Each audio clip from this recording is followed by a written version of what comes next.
भाजपा के नए कप्तान डॉक्टर राजीव बिंदल ने अगस्त महीने को कुछ इस तरह से पॉलिटिकली व्यस्त किया है कि पूरा महीना कार्यकर्ताओं को सिर खुजाने का मौका भी नहीं मिलेगा। अब ज़रा देखिए डॉक्टर बिंदल की पॉलिटिकल हॉस्पिटल की उस पर्ची पर क्या क्या लिखा है जिससे भाजपा हिट एंड फिट रहे। 9 अगस्त से लेकर के 15 अगस्त तक पूरे देश भर में जहां मेरी माटी मेरा देश, वीरों को नमन, मट्टी का वंदन, ये कार्यक्रम आयोजित किया जा रहा है। जहां ये केंद्र सरकार के द्वारा प्रदेश सरकारों के सहयोग से ये कार्यक्रम चलेगा, वहीं भारतीय जनता पार्टी के कार्यकर्ता नेता सभी स्थानों के ऊपर इस कार्यक्रम में शामिल होंगे। हाथों में तिरंगा लेकर के यात्रा करना, गांव-गांव के अंदर मिट्टी का पूजन करना, कलश में डालना, शपथ लेना और वीरों की पट्टिकाएं लगाना, ऐसा एक महत्वपूर्ण कार्यक्रम अंततोगत्वा वह कलश ब्लॉकों पर एकत्र होंगे। लगभग 7,500 कलश 16 अगस्त से लेकर के 27 अगस्त के मध्य दिल्ली पहुंचेंगे। 29 अगस्त को देश के यशस्वी प्रधानमंत्री आदरणीय नरेंद्र मोदी जी इन कलश के साथ 7,500 वॉलेंटियर्स को शपथ दिलाएंगे। विभाजन के दिन को स्मरण कराना, और देश का विभाजन बहुत बड़ी राजनीतिक भूल थी, यह आने वाली पीढ़ियों को स्मरण कराना। अब आपको अंदाजा लग गया होगा कि डॉक्टर साहब की पॉलिटिकल डिस्क्रिप्शन सही मायनों में कार्यकर्ताओं के सिर को खुजाने का मौका नहीं देगी, लेकिन क्या इसका पॉलिटिकल इलाज हो पाएगा? क्योंकि जो खबरें आ रही हैं वो तो यही बता रही है कि सिर खुजाने का मौका मिलना तो दूर की बात है, कार्यकर्ता हाल फिलहाल सिर पर हाथ रखकर ही बैठे नजर आएंगे। वजह है मंडल स्तर पर अभी तक ज्यादातर मंडलाध्यक्ष के नामों का ऐलान ना होना। जो राष्ट्रीय स्तर पर अत्यंत महत्वाकांक्षी कार्यक्रम बना है उसकी सफलता पर सवालिया निशान लगना शुरू हो गए हैं, क्योंकि हर कार्यक्रम मंडल स्तर पर होना है और मंडल के लीडर का ही कोई अता पता नहीं है।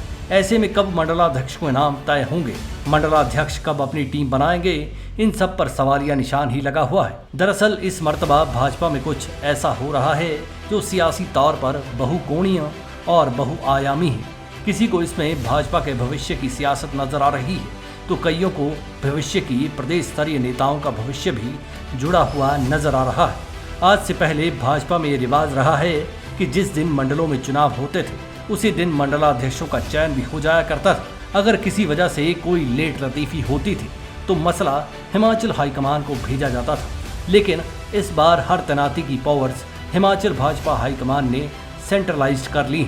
इस बाबत वजह ये बताई जा रही है कि भाजपा जिस किसी को भी मंडलाध्यक्ष बनाएगी उसकी उम्र का पैमाना 50 से 55 साल रखा हुआ है, और ये भी ध्यान रखा जा रहा है कि जो भी मंडलाध्यक्ष बने वो सोशल मीडिया का भी खिलाड़ी रहा। लेकिन क्या मंडलाध्यक्षों के नाम तय होने की असल वजह यही है? जवाब है नहीं। जो असल वजह बताई जा रही है वो कुछ और ही है, और ये वजहें भाजपा के भीतर टॉप टू बॉटम बराबर असर डालने वाली हैं। इसलिए खबर बॉटम से ही शुरू करना जरूरी होगी। कई विधानसभा क्षेत्र ऐसे हैं जहां पर भाजपा आपस में ही भिड़ी हुई है।